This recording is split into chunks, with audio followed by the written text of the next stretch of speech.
এক রাতের ঘটনা। বাস দাঁড়িয়ে গ্যারেজে ঢোকার অপেক্ষায় হঠাৎই চারিদিক থেকে ঝাঁপিয়ে পড়ল একদল ডাকাত। কিন্তু বাস চালক জগন্নাথ বাগ রুখে দাঁড়ালেন। ফলাফল, ধারালো তলোয়ারের কোপে হাত দ্বিখণ্ডিত। রক্তাক্ত অবস্থায় রাস্তার ধারে পড়ে রইলেন। আর ডাকাতরা বাস নিয়ে উধাও। কিন্তু এখানেই শেষ নয়, বরং এটাই শুরু। পুরসুরার সোদপুর গ্রামের এই মানুষটি ছোটবেলা থেকেই লড়াকু। 14 বছর বয়সে বাসের হেল্পার হিসেবে কাজ শুরু। এরপর কন্ডাক্টর, আর 4 বছরের মধ্যে চালক। দুর্ঘটনার পর এক হাতে পুরনো অ্যাম্বাসেডর চালিয়ে আবারও জীবনের স্টিয়ারিং নিজের হাতে নিলেন। 2016 সালে ক্যান্সার হানা দিলেও হার মানেননি। জমি বিক্রি করে চিকিৎসা করালেন, তারপর আবার স্টিয়ারিং হাতে। আজও 98 বছরের মা, স্ত্রী, মানসিক ভারসাম্যহীন ছেলেকে নিয়ে তার সংগ্রাম চলছে। হাসি মুখে লড়াই চালিয়ে যাচ্ছেন, যেন জীবনকেও বলে দিচ্ছেন, আমি হার মানার লোক নই। জগন্নাথবাবুর এই লড়াইকে স্যালুট জানাচ্ছেন এলাকার মানুষজনও। এখন তার নিজের মুখ থেকেই শুনুন তার সেই রোমহর্ষক লড়াইয়ের কাহিনী। আমার যখন 14 বছর বয়স, তখন স্কুল ছেড়ে দিয়ে আমি গাড়ির লাইনে চলে আসি, বাসের লাইনে চলে আসি। বাসে হেল্পারি করতে থাকি। হেল্পারি করতে করতে কমান্ডারি করলাম। কমান্ডারি করতে করতে তারপর ড্রাইভিং হলো। ড্রাইভার শিখে এবার দক্ষিণেশ্বরে গাড়ি কাজ করিয়ে আমরা ড্রাইভার বললো, আমার ফার্স্ট টার্ন আছে সিয়াখালা হাওড়া, ভোরবেলা তুই গাড়িটা চালিয়ে নিয়েছি, আমার শরীরটা ভালো না। ওকে বিছানা করে তুমি ভেতরে, ও শুয়ে পড়লো। হেল্পার কমান্ডার ভেতরে রইলো। আমি চালিয়ে নিয়ে আসছি দক্ষিণেশ্বর থেকে মাইতিপাড়া, ডানকুনির পাশে যে মাইতিপাড়া দিল্লি রোডে পাম্প আছে, পাম্পে তেল নিতে ঢুকি। এবার তেল নেবো বলে গাড়ির গেটটা খুলে নামতে যাচ্ছি, হট করে দুজন গোলার চেম্বার, পিস্তল, আবার মেশিন গান হলো আবার গোড়ার কাছে নামতে যাচ্ছে। এবার ভয়েতে তার টাঙি ভজালি দেখে অমনি উঠে পড়েছি, স্টিয়ারিং ধরে ফেলি। বাঁ দিক দিয়ে 4 জন উঠে আমার হাতটা স্টিয়ারিং ধরেছিল, টাঙি দিয়ে মেরে নামিয়ে দিল। হাতটা পড়ে গেল কেটে। বাঁ হাতটা মারলো, মাথায় মারলো, মেরে লাথি মেরে ফেলে দিল। দিয়ে একজন বলছে মাস্টার গুলি, ওর বলছে গুলি করে কেউ মরে গেছে, আর বাঁচেনি বলে ওরা গাড়িটাকে নিয়ে পালিয়ে গেল। এবার ড্রাইভারকে নিয়ে চলে গেলো, হেল্পার কমান্ডার সব ভেতরে রয়ে গেছে, তাদেরকে নিয়ে চলে গেলো। আমি কোনো রকম পড়ে গিয়ে বাঁচাও বাঁচাও করছি। হাতে মাথার রক্ত পুরো চান হয়ে গেছে, হাতের রক্ত ফিং দিয়ে বেরোচ্ছে। এবার দিল্লিতে মোড় পর্যন্ত এইছি, তখন কমান্ডাররা ছুটে ছুটে এসছে, বলছি কী রে জগন্নাথ? আমি হ্যাঁ। আচ্ছা আমাকে বাঁচাও, নাহলে মরে যাবো, নিয়ে চলো হসপিটালে। বলে আমাকে, আমি বললাম হাতটা ঝুলতে ধরো। বলছে হাত ধরতে পিঠটা ধরছি, ধরে কোনো রকম দিল্লি রোডের মোড় পর্যন্ত এলো। এসে ওখান থেকে আমাদের 26-এর ট্রাভেলে ছিল, ওরা তুলে নিয়ে চলে গেলো শ্রীরামপুর ওয়ার্ডসে, ওখানে ভর্তি করলো। করে তারপরে খুব যন্ত্রণা হয়েছিলো, ছটকাছুটি করতে করতে জ্ঞান হারা হয়ে গেল। তারপরে পরে দেখছি আমার হাত বাদ চলে গেছে। তারপরে হ্যাঁ, না লড়াই থামিনি এখনও।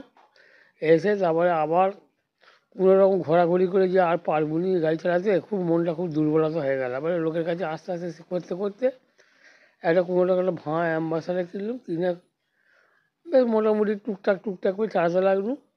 চালিয়ে সংসারে খরচাপত্র আছে, একটা ছেলে, সে অ্যাবনর্মাল। 13টা পাড়ার ছেলেরা ধরে একটা বিয়ে ফিয়ে দিল, দিয়ে একটা নাতি নাতনি হয়েছে। এবার 6টা 7টা পেট আমাকে সংসারে চালাতে হয় এই গাড়ি চালিয়ে। তারপরে অ্যাম্বাসাডার চললো না, এখন মারুতি নিয়ে চালাচ্ছে। আবার পুরো একটা মারুতি কিনলো, কিনে কোনো রকম চালিয়ে সংসারে চালাচ্ছে। হঠাৎ জিভে একটা টিউমার হয়ে ক্যান্সার হয়ে যায়। এবারে এই ডাক্তার ও ডাক্তার করি। তারপর আরও সবাই অনেকে বলে যাক ক্যান্সার রুগী তো জিভেতে, এখানে অপারেশন করলে বাঁচবি না, ভেড়ে চলে যায়। যাক টাকা পয়সা কিছু জোগাড় ঝাড়ু করে জায়গা ফাঁকা বেঁচে দিয়ে ভেড়ে চলে গেল। দিয়ে জিভটা কেটে অর্ধেকটা কেটে ফেলে দিয়েছিলো, গলা কাছ থেকে কেটে নাড়গুলো সব কেটে ফেলে দিয়ে ভেলোরে 3 মাস ছিল। বুকে লল ফিট করা ছিল, ললটা দিয়ে খেত। আগে 2 মাস চেক আপ ছিল, তারপর 3 মাস চেক আপ করলো, তারপর এখন 1 বছর ছাড়া চেক আপে যেতে হয়। আর 40,000 টাকা করে প্রতি বছরে খরচা। কত সালে হয়েছিল? 16 সালে, 1916 সালে, 2016 সালে, 2016। এখনও চেক আপে যেতে হয় এখনো পর্যন্ত। এই যে লড়াই, হ্যাঁ, জীবনের সঙ্গে লড়াই, সংসারের সঙ্গে লড়াই, আমরা দেখতে পাচ্ছি যে জগাদাকে এখনো পর্যন্ত একটা হাতেই একটা গাড়ির স্টিয়ারিং ধরে প্রায় এতগুলো মানুষকে সে এখনো পর্যন্ত নিয়ে যায়, রাস্তা দিয়ে বাড়ি পৌঁছে দেয় তাদের গন্তব্যস্থলে। জগাদা কি বলবে এইটা নিয়ে, কি বলবে? এবারে ওই গাড়ি কোনো রকম ওই পুরনো একটা জায়গা, ওই গাড়িটা বিক্রি হয়ে গেছে, বলে গাড়িটা জায়গা করে থাক, ওই জায়গা করে ওই চালাচ্ছি টুকটাক করে, লোকালে খাটি, বাইরে যেতে পারিনি কারণ ভাড়া আচ্ছা, গাড়ি তো। বলছি এলাকার মানুষ তো যথেষ্ট হ্যাঁ, জগাদাকে খুব খুব ভালোবাসে। ভালোবাসে।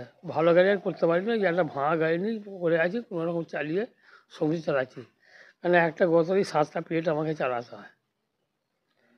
এবারে আপনারা যদি কিছু সহযোগিতা করেন তাহলে আমি কিছু করতে পারবো আর কি, চালাতে পারবো একটু ভালো করে, বাঁচার বাঁচার জন্যে। পথ। হ্যাঁ, আর যেটুকু ছিল জায়গা ফাঁকা বেঁচে দিয়ে ভেলোরে অপারেশন হয়ে গেছে। কি নাম আপনার? আমার নাম জগন্নাথ বাগ, বাড়ি? বাড়ি সোদপুর, থানা পুরসরা। আমি খুবই গরিব বাড়ির মেয়ে। তা আমার বাবা ওই অবস্থা দেখেই দিয়েছিল। তা ওই নিয়েই আমরা মোটামুটি চলছিলাম। তারপর একটা গাড়ির মানে একটা অ্যাম্বাসাডার কিনে ওই কোনো রকমে সংসার চালায়। আর 2016-এ সে ক্যান্সার রোগ ধরা পড়ে। তারপর ওই সব যেটুকু ছিল সব বিক্রি করে দিয়ে আমরা সিএমসিতে নিয়ে গিয়ে চিকিৎসা করিয়ে হচ্ছে ভালো হয়। ভালো হয়ে এসে মোটামুটি আবার সেই গাড়ি চালিয়ে ওই কোনো রকমে আমাদের সংসারটা চলে যায়। হ্যাঁ, ছেলে আছে কিন্তু ছেলে হচ্ছে একটু মানে অ্যাবনর্মাল কিছুই, মানসিক সে ভারসাম্যহীন। মানসিক ভারসাম্যহীন। সে যে নিজে কিছু করতে হবে, নিজেকে রোজগার করতে হবে, এসব বিষয়ে তার কোনো নেই। মানে ওই বাবা রোজগার করছে, তাতেই সংসার চলে যাচ্ছে, সে কোনো দিকে কিছুই করেনি, এখনো কিছু এখনো করেনি। পর্যন্ত জগন্নাথদাকেই সংসার টানতে হয়। সংসার টানতে হয় মানে ওই একটা হাত নেই, একটা, ক্যান্সার পেশেন্ট, হ্যাঁ, তারপরেও তাকে লড়াই করতে হচ্ছে। তারপরেও তাকে ওইভাবে ওই লড়াই করে সংসার চালিয়ে যেতে হচ্ছে। আমরাও যেটুকু পারি কোনো রকম কিছু করে সাহায্য করি, চেষ্টা করি, অনেক কষ্ট করে আমরা সংসারটা চালাচ্ছি।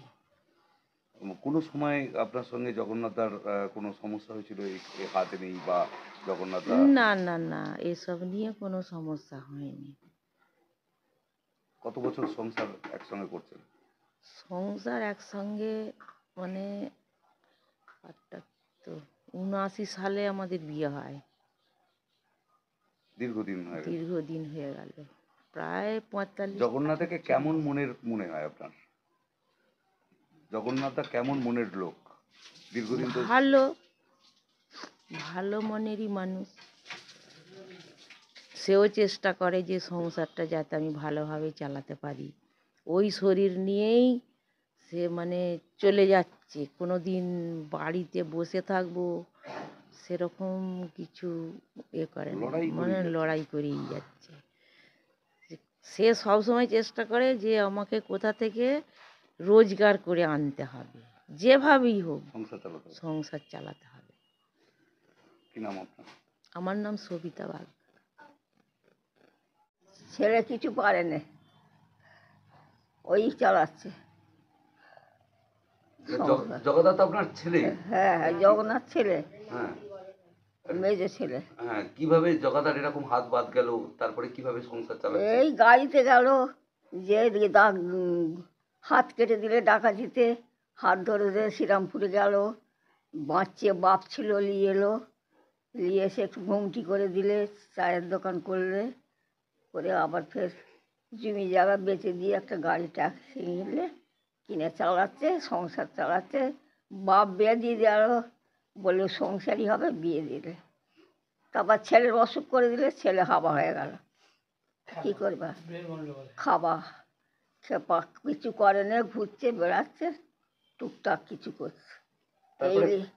এই নিয়ে রোগ হলো, রোগে যাবে, সে ঠাকুর দেবতাকে ডাকছি, জানাচ্ছি আমার ছেলে ঘরকে আসবে ভালো হয়ে।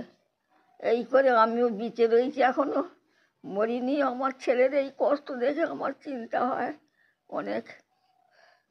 5টা ছেলে, 5 অবতার, এর কাছেই থাকি, খাই, আর কি বলবো। কি নাম আপনার? আমার নাম রাধারানী বাগ। দেখুন, আমরা বহুদিন থেকেই জগাদাকে চিনি। ওনার পুরো নাম জগন্নাথ বাগ। বহুদিন ধরে উনি 26 নম্বর গাড়িতে বাস চালাতেন। 26 নম্বর তখন চাপাডাঙ্গা দক্ষিণেশ্বর চলতো। উনি ড্রাইভার সিটে বসেছিলেন, একসময় ওর গাড়িতে ডাকাতি হয়ে যায়। উনি স্টিয়ারিং ধরা অবস্থায় ওনার ডান হাতটা, মূলত ডান হাতটা, শুনে রাখুন, ডান হাতটা কাটা হয়ে যায়। সেই অবস্থায় উনি দীর্ঘদিন অসুস্থ ছিলেন, হাসপাতালে ভর্তি ছিলেন, কিন্তু নিজের লড়াই করার মাধ্যমে ফিরে আসেন আবার জীবনে, সোশ্যাল জীবনে ফিরে এসে উনি অ্যাম্বাসেডার চালু করেন, বিভিন্ন জায়গায় ভাড়া খাটেন। পরবর্তীকালে উনি মারুতি চালান, আমরা দেখেছি। জীবন সংগ্রামে লড়াই করার জন্য প্রচুর পরিশ্রম করেছেন। মারুতি বলে দিন রাত যেখানে বলবেন উনি চলে যাবেন জগাদা। কিন্তু বর্তমানে উনি ক্যান্সারে আক্রান্ত। এবং আর একটা সত্যি কথা, তাতেও লড়াই করছেন, কিন্তু ওনার একমাত্র সন্তান, পুত্র সন্তান, তিনিও আনসোশাল, মানে বলবো খ্যাপা টাইপের আর কি। সেই কারণেই জগাদার প্রতি আমাদের সহানুভূতি রইল, এছাড়া আর কিছু বলার আমাদের নেই।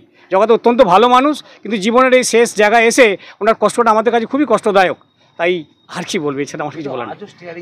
আজ উনি স্টিয়ারিং ধরে আছেন, এখনও যখন বলবেন বালিপুর বালিপুর, তারকেশ্বর, আরামবাগ, রাতে দিনে উনি ছোটেন। এটাই বলতে পারবো। ওনার মতো ভালো মানুষ আমরা খুব কম দেখেছি, এটাই বলবো, আর কিছু বলার নেই। আমার নাম কার্তিক অধিকারী। আমি চাপাডাঙ্গা বহুদিন ধরে চায়ের দোকান করে আসছি। জগাদাকে সেই দিন থেকেই চিনি, তখন জগাদা বলি, ওনার পুরো নাম জগন্নাথ বাগ। ব্যাস। জগন্নাথ বাগ আমাদের এখানকার খুবই ভালো একটা গাড়ি মালিক। সে দীর্ঘদিন ধরে বাস চালাতো। বাস চালাবার সময় সে একটা মানে লাইনে ডাকাতি হয়, সেই সময় হাত কেটে নেয় তার, ঠিক আছে। তারপরেও সে হাত ঠিক হয়ে যাওয়া একটা হাতেই সে একটা মারুতি গাড়ি কিনে সে চালায়। তার সত্ত্বেও দীর্ঘদিন এই গাড়ি চাইলে তার নির্ভর করে, সংসার চালায়। এখন ক্যান্সারে ভুক্ত, ঠিক আছে, ক্যান্সারে আক্রান্ত হয়েছে। তার সত্ত্বেও সে গাড়ি চালায়, হ্যাঁ, জীবিকার টানে। একমাত্র তার একটা ছেলে, সেই ছেলেও মানে মানসিক ভারসাম্য রয়েছে। জগাদাকে আপনি কিভাবে চেনেন? আমার কাছে গ্যারেজে এখানে কাজ করায় বহুত দিন থেকে, আমার লাইনে এই গ্যারেজে কাজ করায় বহুত দিন। আপনি গ্যারেজ মিস্ত্রি? আমি গ্যারেজ মিস্ত্রি, আমার নাম প্রশান্ত দলুই।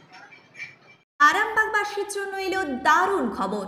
এখন আরামবাগের নপাড়া ফুটবল মাঠের কাছেই খুলে গেছে ক্যাম্পার ডিস্ট্রিবিউটার পয়েন্ট। তাই আরামবাগ থানার অন্তর্গত সমস্ত ব্যবসায়ী ভাই বোনেদের জানানো যাচ্ছে, আপনারা যদি ক্যাম্পা প্রোডাক্ট নিয়ে ব্যবসা করতে চান, তাহলে আর দেরি না করে এখনই যোগাযোগ করুন। আর খুচরো ক্রেতারা যদি কাছাকাছি কোথাও ক্যাম্পা সফট ড্রিঙ্কস না পান, তাহলে চিন্তা নেই, এক ফোন করুন, আমরা পৌঁছে দেব আপনার এলাকায়। যোগাযোগ করুন আরামবাগ নপাড়া খেলার মাঠের কাছে। মোবাইল নম্বর 814834115573 এবং 8768338084। আরামবাগে এখন থেকে ক্যাম্পা মানেই তাজা স্বাদ।